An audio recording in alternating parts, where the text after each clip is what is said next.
I'm a big, big girl in a big, big world. It's not a big, big thing if you leave. Jak už to tak bývá, za několika kopci a chalupami pod zámkem Zelená hora, kde se natáčeli Černí baroni, byla holčička a ta se jmenovala Míša. A ta chvíli na zadku neposeděla a tak se jednou rozhodla vydat se do Indonésie.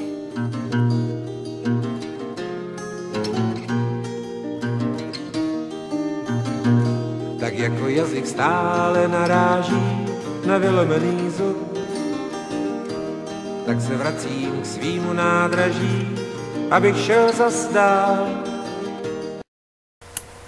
Byl to vlastně Monči nápad, a to jenom díky tomu, že nám nevyšel Nový Zéland.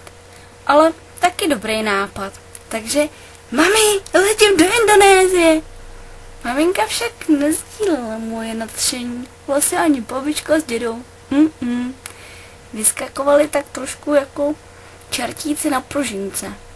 Ale co uděláš s 26letým dítětem, přestože pořád kejsne doma nechává si vařit, prát a dělat slačiny. Stejně si udělá, co chce. Přede mnou stíny se plouží a nad krajinou krouží podivnej pták nebo mrak. Tak do toho šlápni, ať vidíš kousek světa. Vzít do dlaně dálku, zase jednou zkus. Telegrafní dráty hrajou ti už léta, nekonečně dlouhý, monotónní blues. Je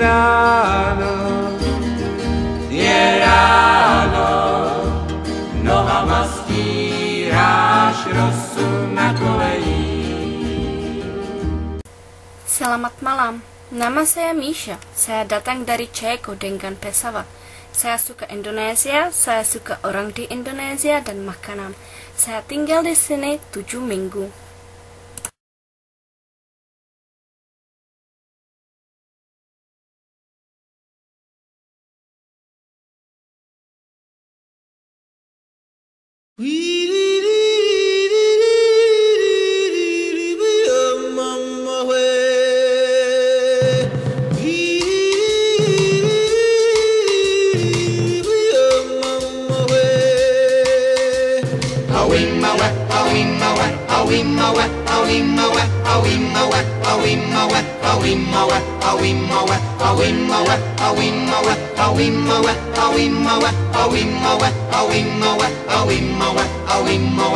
In the jungle, the mighty jungle, the lion sleeps tonight.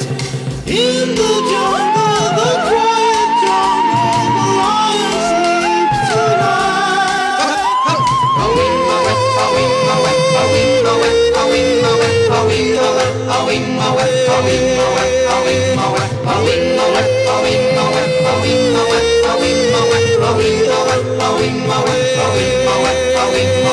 Near the village, the peaceful village, the lion sleeps tonight. Near the village, the quiet village, the lion sleeps tonight.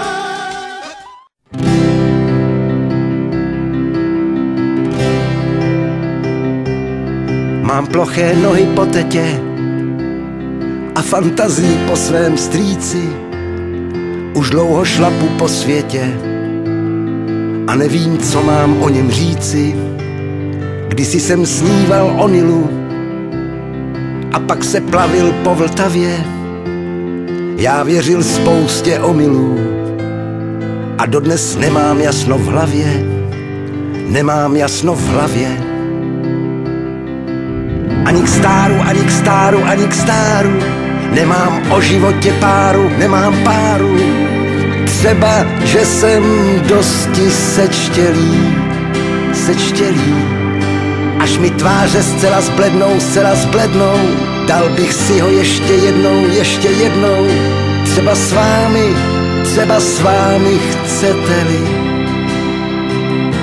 Třeba s vámi chcete-li. Už dlouho šlapu po světě a čekám, co se ještě stane. Mám pořád v duši dítěte a říkají mi, starý pane, já citově jsem založen, při smutných filmech slzy roním a měl jsem taky málo žen.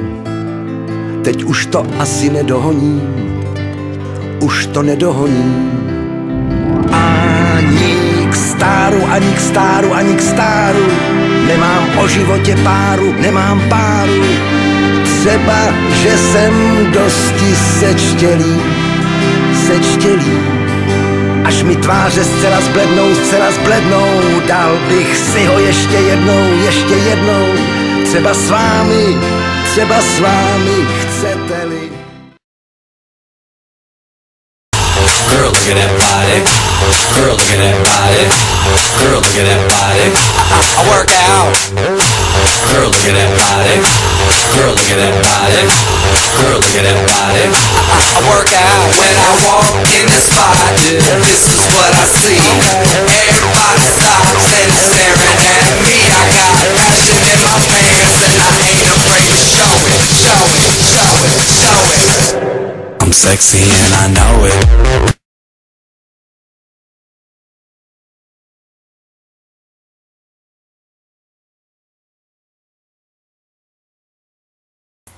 Po zhruba 50 hodinách v letadlech, 3 přestupech, zhruba 3 hodinách strávených na imigračním, protože mě vůbec do země nechtěli pustit, jsem konečně přistála v Balikpapanu na Kalimantanu.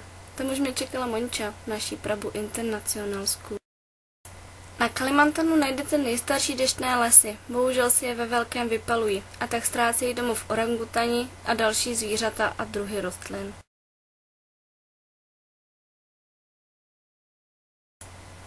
Konečně shledání a pak už jsme se vrhli na učení v Prabhu International School. Všechny děti uměly anglicky, většina z nich dokonce měla alespoň jednoho z rodičů cizince, ale nebyli moc vychovaní. Já jsem se vrhla na tělocvik, tanec a pomáhala jsem v přípravné třídě. No jo, běhat po 4 to by jim ještě šlo, ale poslouchat, nebo nedej bože, udělat nějaký cvik správně. Když nechtěli posedět, tak jsme si ve třídě aspoň zalítali, při hře všechno lítá, co peří má. Když se mi učila kotol, tak jsem se fakt pobavila. A při prezentaci o České republice jsem se pobavila ještě víc. Máte tam delfíny? Ne, nemáme moře. Takže máte žraloky? Ne, nemáme moře. Takže máte tuleně.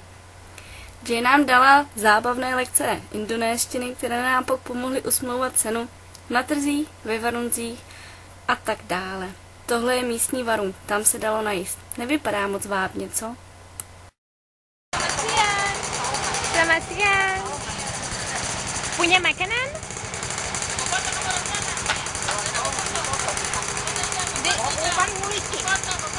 Permisi, kita perlu makanan di mana? Di mana? Di mana? Oke. Jane, která měla na starost školu a tudíž i nás vzala na výlet na Canopy Bridge, vysutý most.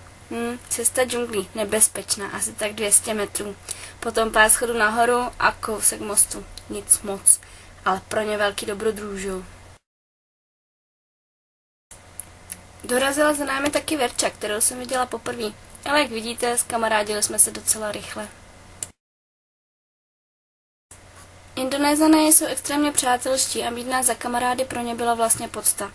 A tak se nás Joko a Dora ujali téměř jako vlastních. Brali nás na výlety, na večeře a tak podobně. Naprosto super. Jessie, jejich dcera, z toho byla i legrace a Baby Sharon byla prostě naprosto rozkošná. Jako naprostý selhání beru, že jsem Jessie nenaučila plavat. Ona teda moc nedávala pozor. Ale paradoxně, Indonézani mají moře a tak dále, neustále teplo, ale plavat tam neumí téměř nikdo. Vlastně jsme nevěděli, kam dřív skočit. Všichni nás chtěli brát na večeře, na výlety a tak podobně. Ale nakonec přece jenom nastal čas loučení. Dětičky si pro nás připravili představení, zaspívali, zatancovali, dostali jsme přání na rozloučenou. A na závěr, aby nám ukázali, že to s náma nebylo tak zlý, na nás všichni skočili a umačkali nás. Tak teda ahoj, tohle jsou ty mý předškoláci.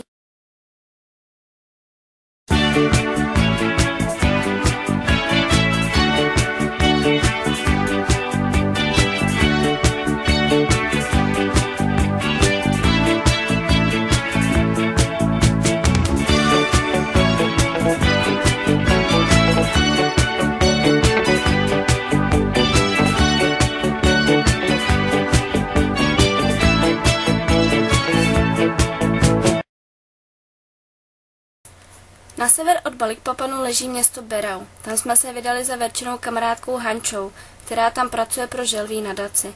A tak se Hanina a její kluci snaží zachraňovat želvy a také dělat osvětu. Tudíž učit hlavně Indonézany, že želvy se rozhodně zabíjet nemají a želvovina se dá nahradit kokosem. Takže želvovinu ne, v žádném případě. Tady vidíte, že z kokosu ty výrobky jsou taky moc krásné. Lampičku mám doma a je naprosto úžasná. Hanina a kluci nás vzali na relax výlet do lesa, jak říkají místní džungly. Navštívili jsme taky místňáky, takhle zpracovávají kokos a dostali jsme občerstvení, ryby a mušle z místní řeky a vynikající místní kafíčko. Tohle je sýpka. No a potom už jsme se nalodili a vydali se do lesa. A jelikož jsou přeci jenom bílý atrakcí, nebyli jsme tam takhle sami, jak to na první pohled vypadá, ale sjeli se tam všichni z okolních vesnic. Takže v noci bylo rušno, moc jsme se nevyspali, ale nechtěli jsme se kvůli tomu přece podřezat. To by se vůbec nemohlo stát. Procházka džunglí byla super. Na banány jsme si bohužel nepochutnali, jsou jenom pro opice. A největší kytka na světě, Rafflesie, měla ještě pár dní do rozkvětu.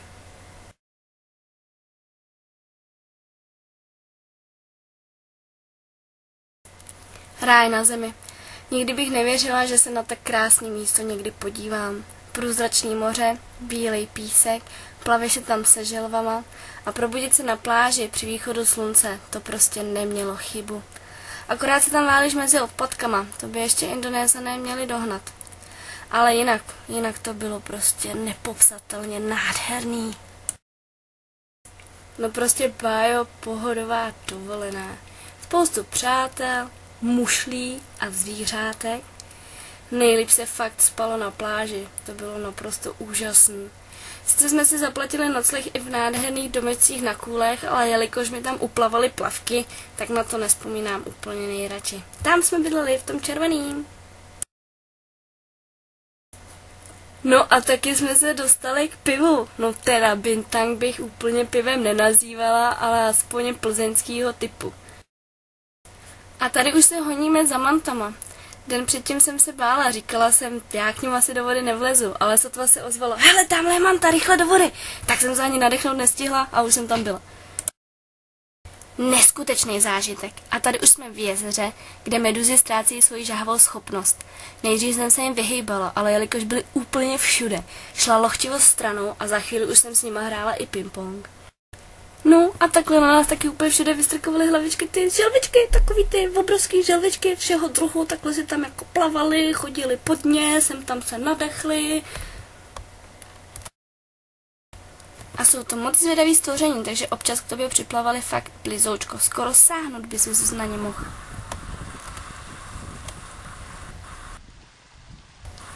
Je to fakt škoda, že si je vybíjí ve velkým, snad jim tam ještě nějaký zůstanou.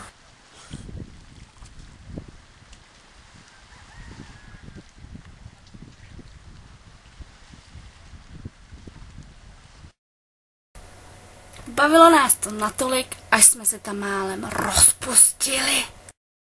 A ty želvičky, ty jsou strašně pomalý a sežrali by je všichni dravci, tak je tady takhle záchranáři schovají do kýblíku a večer je potom vypustí. No a tak jich třeba víc přežije. A tenhle kluk se o nás staral celý den. Myslím si, že nás musel mít pořádně plný zuby. Pláž, kde nikdo není, jenom my. A tak jsme si to pořádně užili. No nejsme krasavice?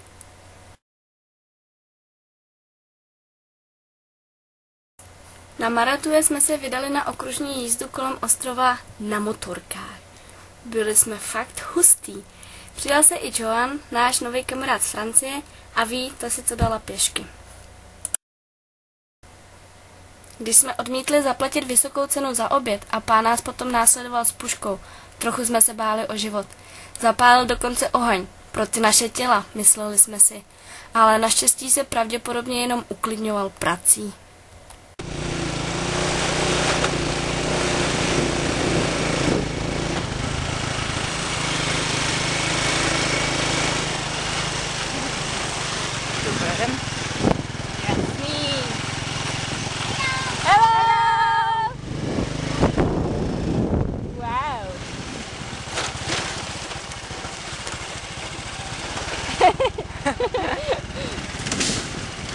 Jestli tady vůbec s motorkou máme co dělat?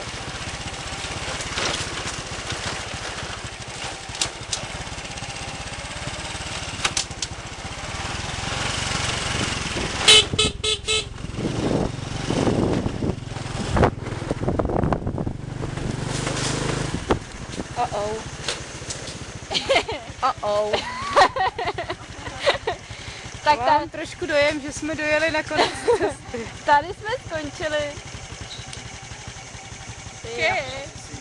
Tady končí cesta a začíná džungle. To projedem. Sepy, že projedem. Počkej. Do you want to walk in here or do you want to go back? Musíš po pláži?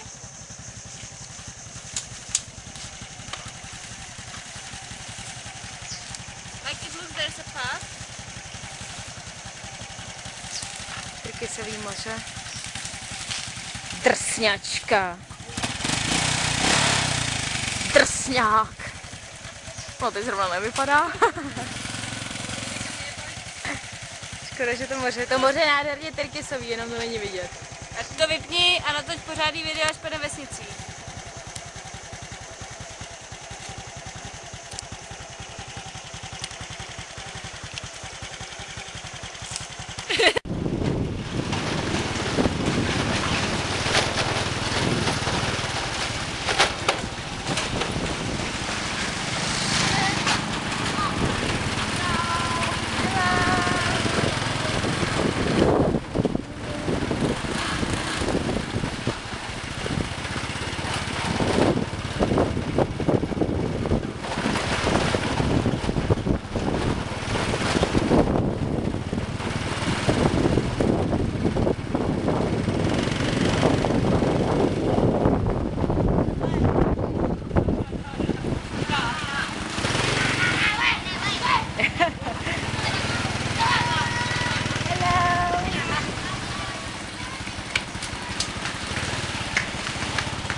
se to musí zamotat. Jo, dobré.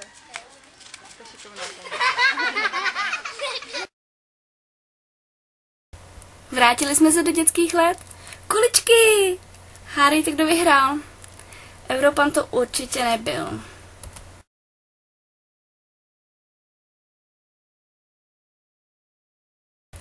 Celý pobyt na ostrově byl ve jménu instantních nudlí. A popustili jsme úzdu naší kreativitě. Žádná z našich věcí nebyla ukryta zvědavosti místních obyvatel.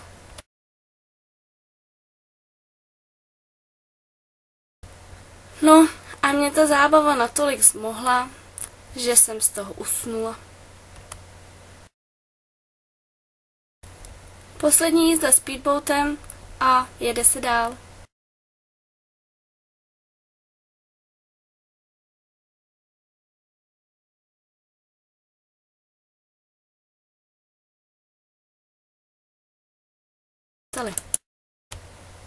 Čoko a Dora mě s Verčou vzali na autobus, ale jelikož se autobus porouchal, strávili tam s náma minimálně 2 hodiny čekání.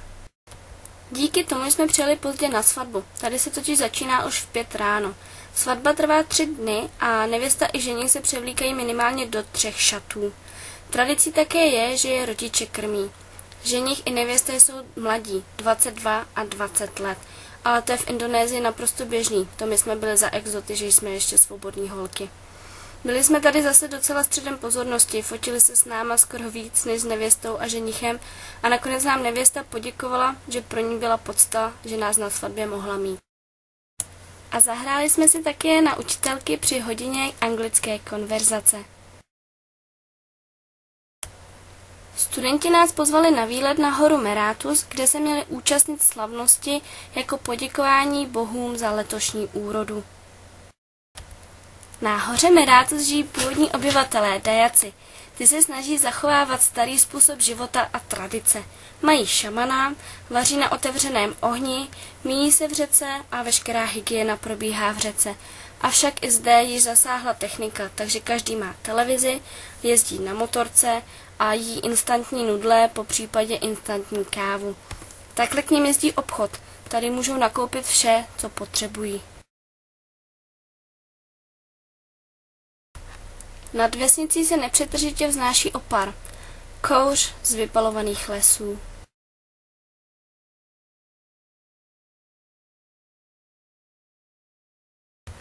Kdysi původní les, dneska už jenom zbytek. Takhle by to mohlo vypadat, ještě zachovalý les. Místní se živí zpracováním skořice.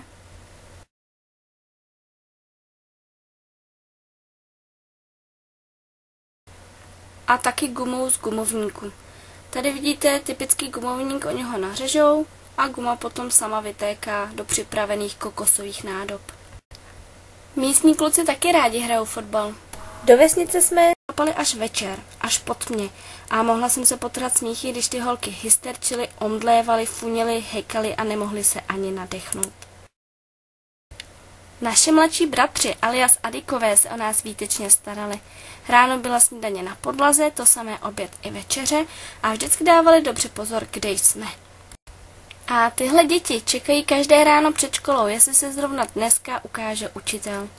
Ono tam chodí každý den a učitel přijde třeba 2x, 3x do týdne. Dneska se neukázal. A takhle už probíhají přípravy na večerní slavnost. Vaření rýže v bambusu nad otevřeným ohněm.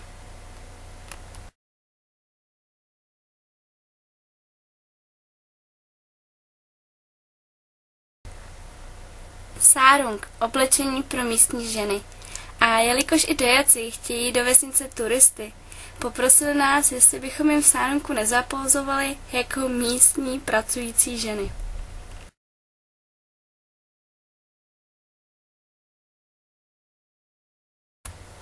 No, modelka ze mě určitě nebude. A večer už slavnost jako poděkování bohům za letošní úrodu. Slavnost trvá 7 dní, tohle to byl zahajovací večer a místní celou noc nespí, hýkají a tančí.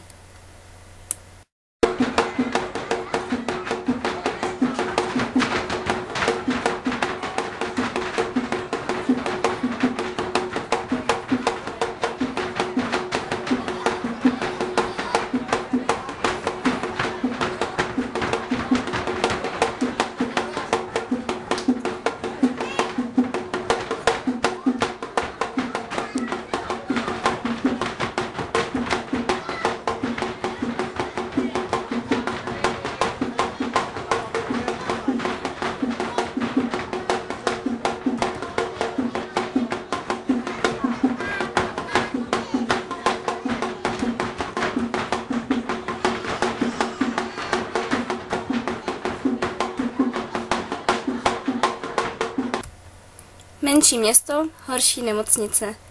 Tak, co vám je? No, tak asi mám angínu. A co byste na to chtěla za prášky? No, nevím, vy jste doktor.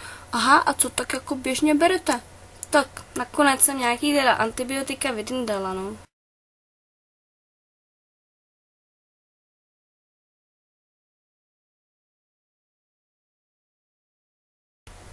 A takhle jsem se léčila u Ute, naší první couchsurfky, sestry nevěsty.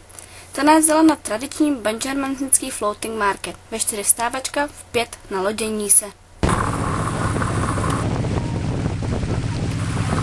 Banjarma se problouzí, ranní hygiena nastává, všichni se myjí, čistí zuby a tak podobně.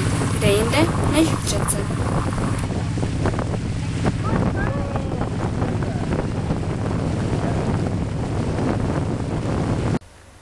Velkým hitem v Indonésii je bělící krém. My se chceme opálit, oni chtějí být bílí.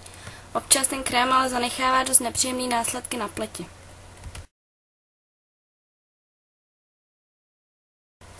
A tady už typický floating market. Každý prodává to, co má, povětšinou ale ovoce a jídlo. Banány, pomeranče, netradiční ovoce nebo třeba pečou palačinky.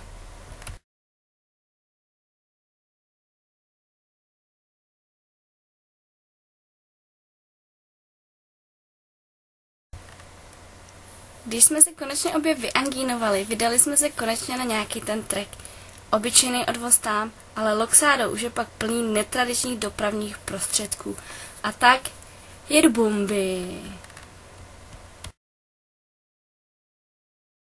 Tradičně byla by to krásná příroda, kdyby ty lidi se o ní trošku uměli postarat. Řeky, džungle, krása. Ale i tady se občas znášel možný opar od kouře z vypalovaných lesů. Ale vidíte tady ještě velké plochy těch původních lesů. Aspoň něco.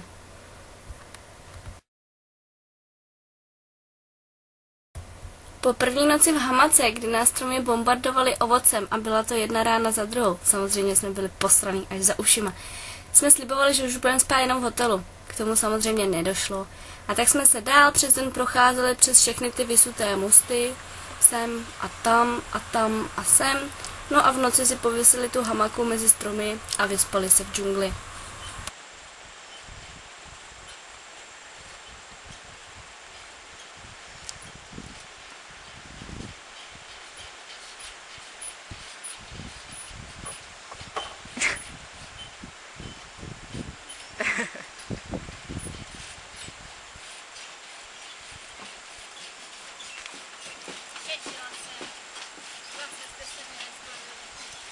Brnkačka, viď.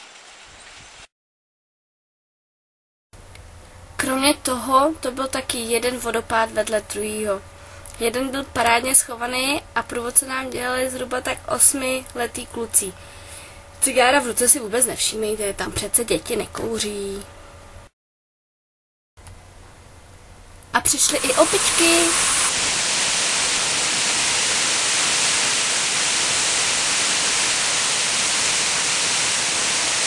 To vodíra.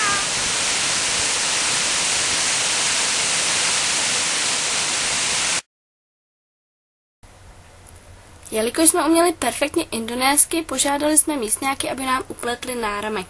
Sedneš si, nastavíš ruku, no a pak půl hodiny čekáš, než to doplete. No, ne, byla to úplně zábava celou dobu, ale náramek byl super. A celá vesnice se na nás přišla podívat. Poslednímu vodopádu Air Terjun Haratai už jsme málem nedošli. Měli jsme to fakt plný kecky.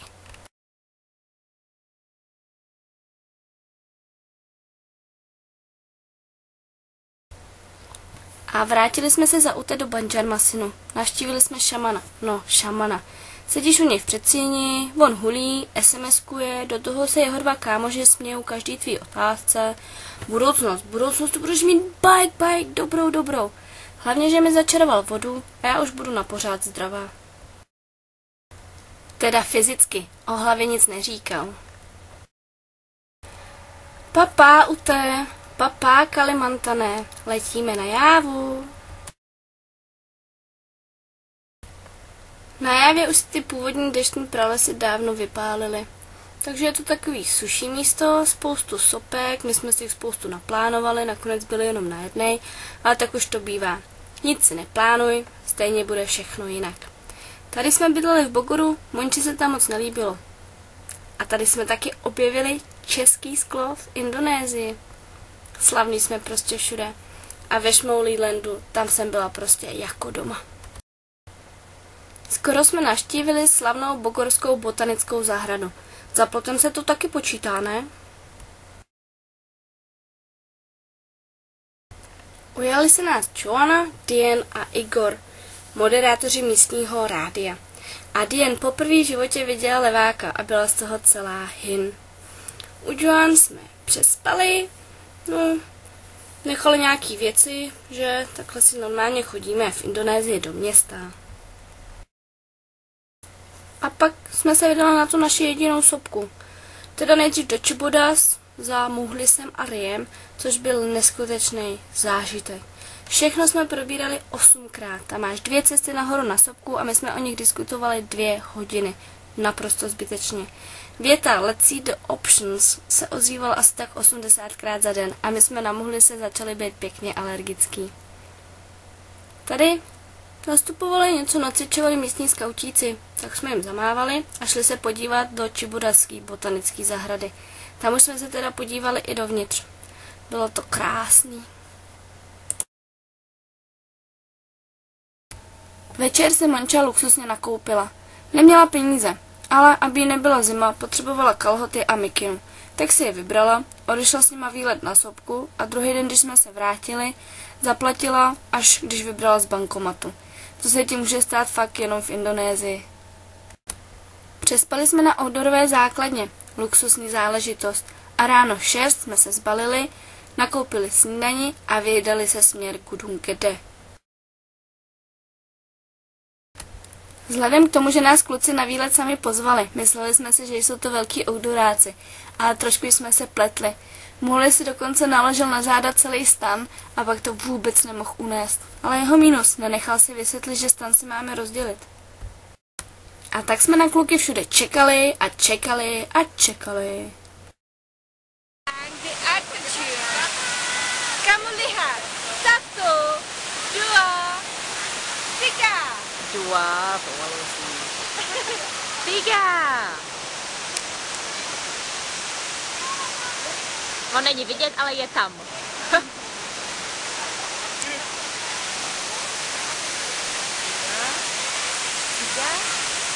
And what is this?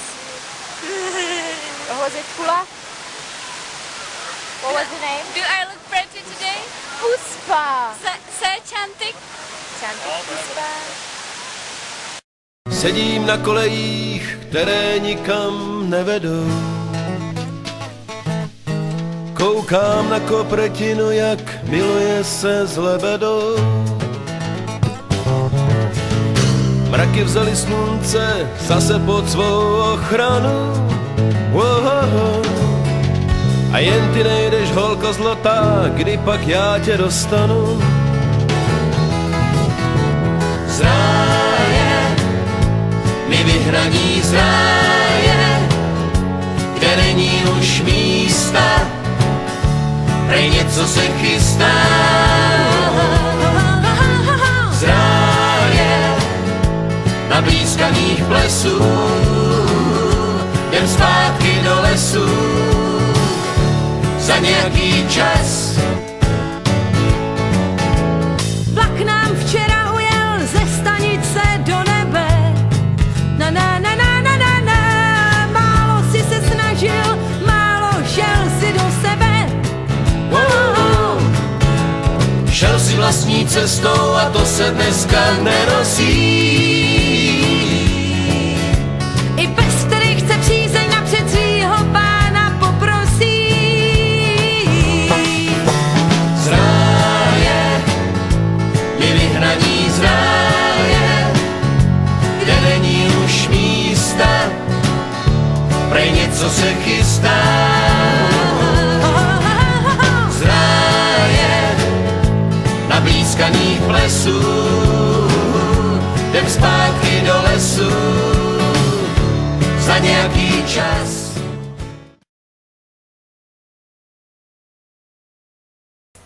Po neuvěřitelných 11 hodinách jsme se dostali na vrchol a taky na louku, kde jsme měli spát. A to všechno díky Riovi a Muhlisovi. Neustále jsme na ně čekali. My bychom tam s Mončou byli rychlejš. Jinak pro zajímavost, okruh trvá 10 hodin nahoru a zpátky. A kluci se celkově předvedli jako totální pat a mat.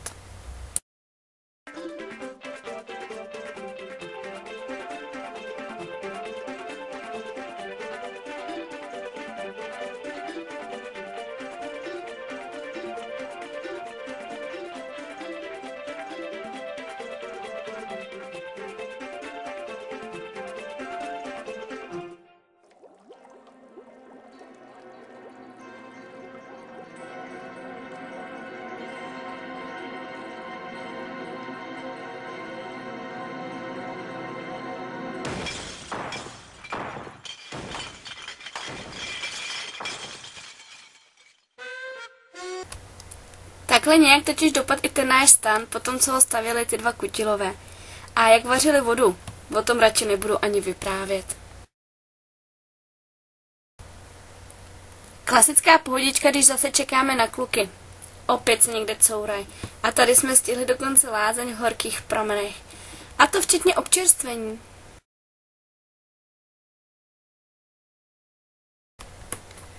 Neuvěřitelné, přežili jsme to. A ani nešlo o fyzický záhul jako o Muhlisovo vysvětlování našich možností. To trvalo celý večer a tak jsme se díky němu vydali na cestu o nějakých 14 hodin později, až ráno. Což se nám dost vymstilo, protože město bylo celé zasekané díky hinduistickému oslavování Nového roku. A vůbec si nevšímejte, že jsem to ve videu řekla špatně.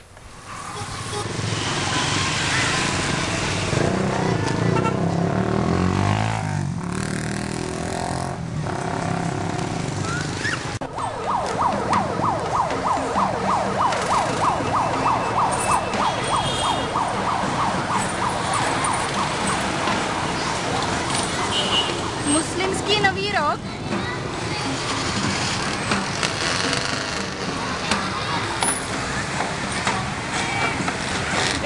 Busy.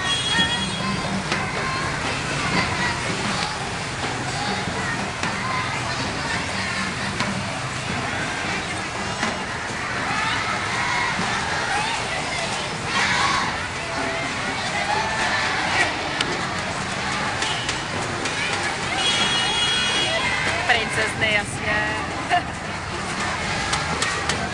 You know what? Cestování autobusem může být dost nepohodlné, hlavně když máte střevní chřipku, jako měla Monča. Zkrátka, kdo si zaplatí lístek, ten jede.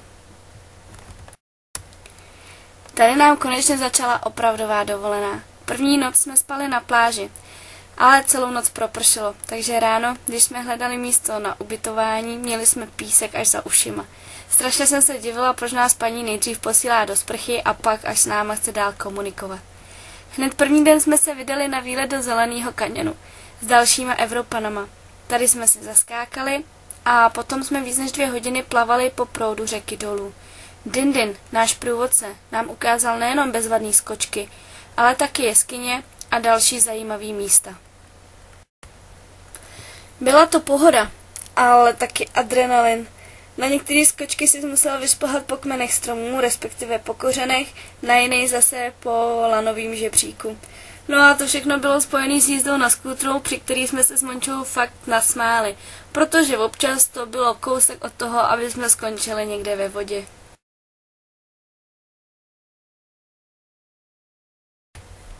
Pangandaran je turistický místo, takže tady už najdete i čistý pláže, spoustu lidí a alkohol v hospodách už není problém dostat. Moře moc na koupání není, je spíš na surfování a tak jsme se v něm většinou jenom zablbli a potom se vydali někam na výlet. Výhledy tu byly nádherný. Opičky. Jo, opičky ty jste tady mohli taky v pohodě potkat, ale bacha na ně, jsou neskutečně agresivní a otravní. Don't too close with big monkeys, especially they're aggressive. Yeah, from Paris. Nebojí se toho, jsou pěkně drzí. A večeři jsme si museli bránit, a to dokonce v několika lidech, jinak by nám ji normálně sežrali.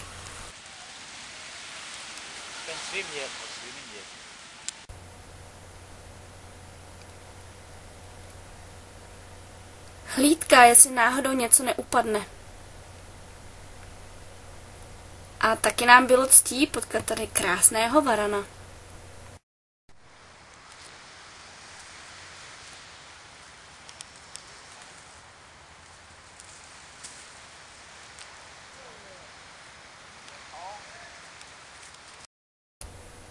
Při západu slunce jsme sledovali tisíce kaloňů, jak vylétají z lesa na lov.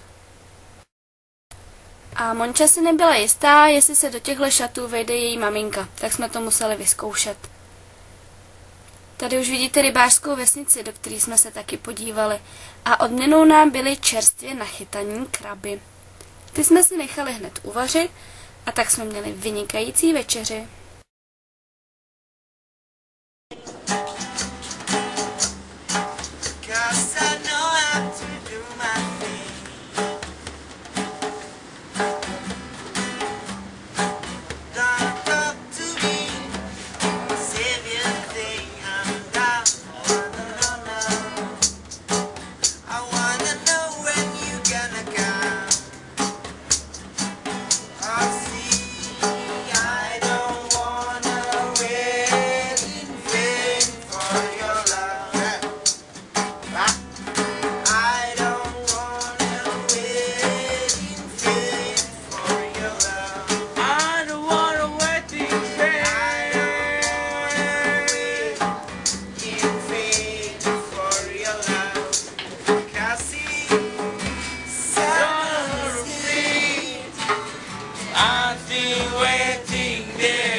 Pivečko musí být, možná proto jsem tak dopadla na tom surfu. Tady jsem to chtěla teda aspoň zkusit, tak na pláži, dobrý, že jo. Vyskočím si, stojím si.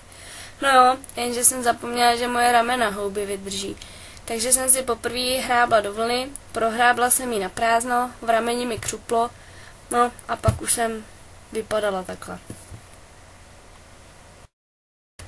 Tak jsem si šla zahrát aspoň s místňákama fotbal.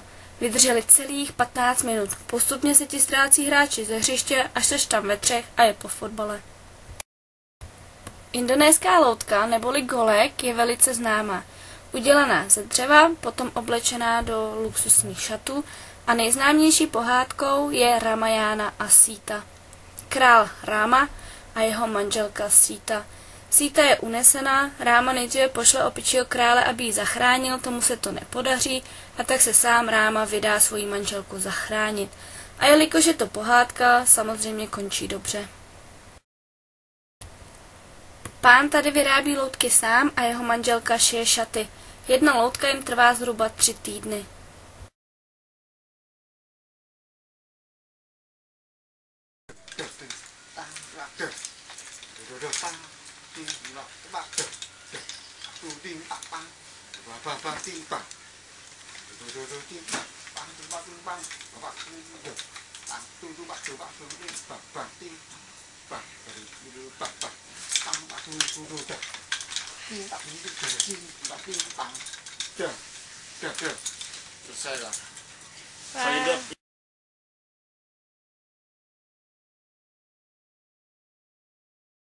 A jelikož všechno hezké jednou končí, vrátili jsme se zpátky do Bogoru pro věci. Dia nás aspoň naučila, jak si správně zavázat šátek na hlavě.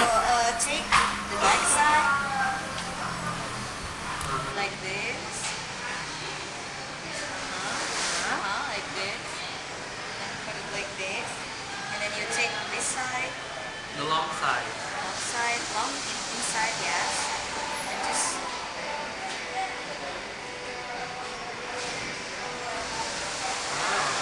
Nice. Okay. okay, like this. And then this one, just hide it inside.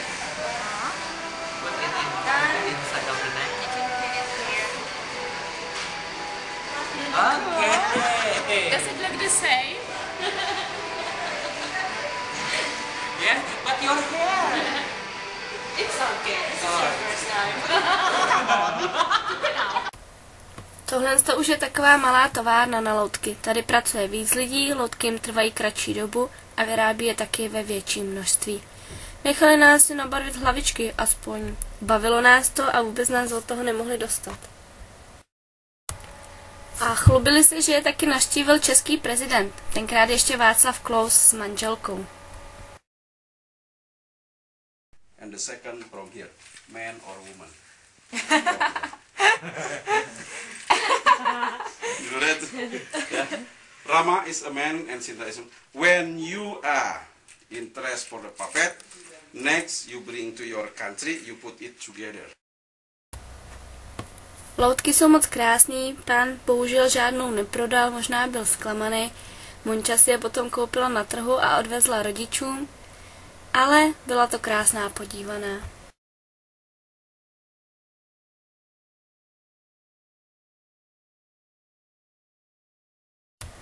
Loutky vyrábí různých velikostí, tvarů a barev, jak můžete vidět, a některé loutky vypadají dokonce úplně jako živý. No a pokecali jsme si v rádiu, že jo. Každá slavná, známá osobnost prostě musí něco do toho rádia občas povědět. A tak jsme si teda taky jako uráčili a nechali ukecat.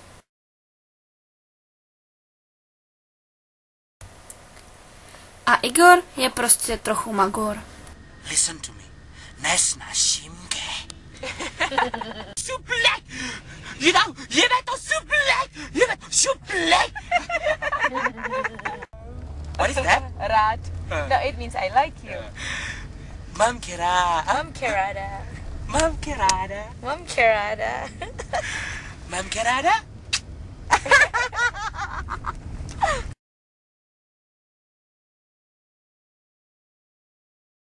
Backpacker. 3, 2, 1, act. Video? Yes. That's Nassim Town. What? Apa? The balance camera. There's Nassim Town.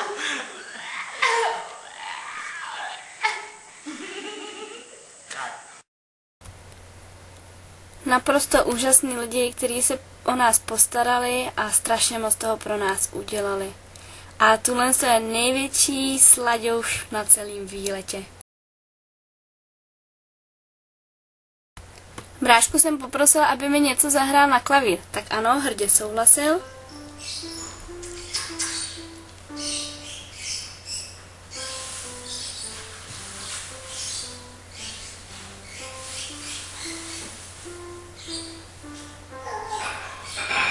A skladba měla celých 11 sekund, hrdě se uklonil a pyšně odešel.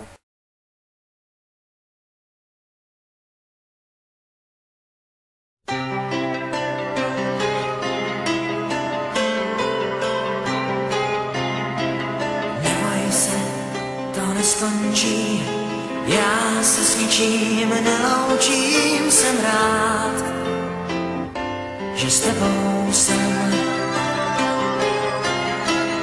Nemám život přečtenej a netuším, co lidi chtějí, jen vím, co od něj teď čekám já. Nesnáším loučení, jsem dál a v hlavě mě máš. Mně na tom záleží, to zlý a hloupý svaž. Já už přišel na to, proč mám tě rád, na to, že láska je největší z mých nálezů a ztrát.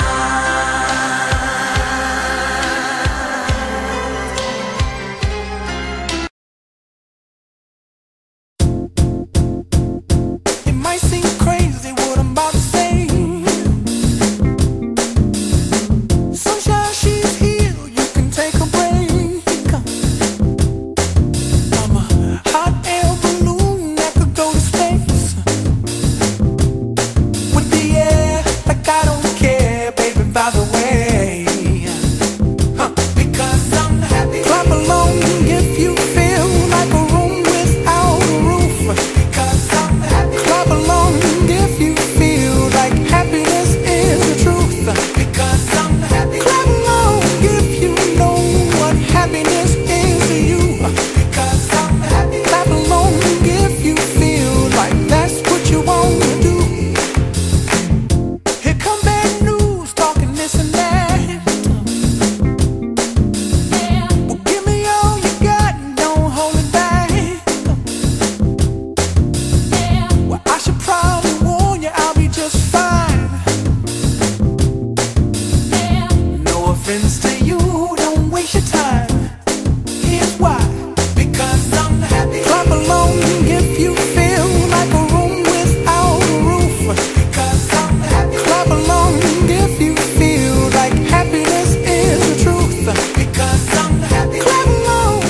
A tak jsem se vrátila z Indonésie. Chudší o spoustu peněz, ale bohatší o pár kilo a spoustu zážitků.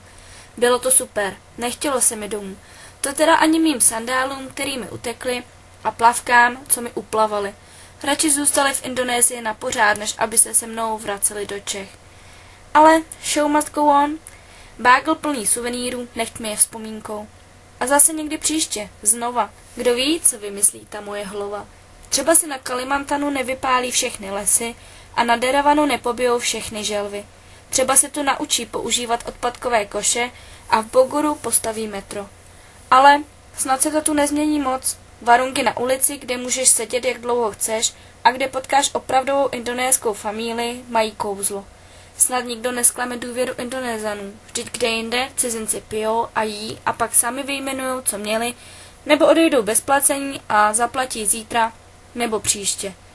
Tak good luck, Indonésie.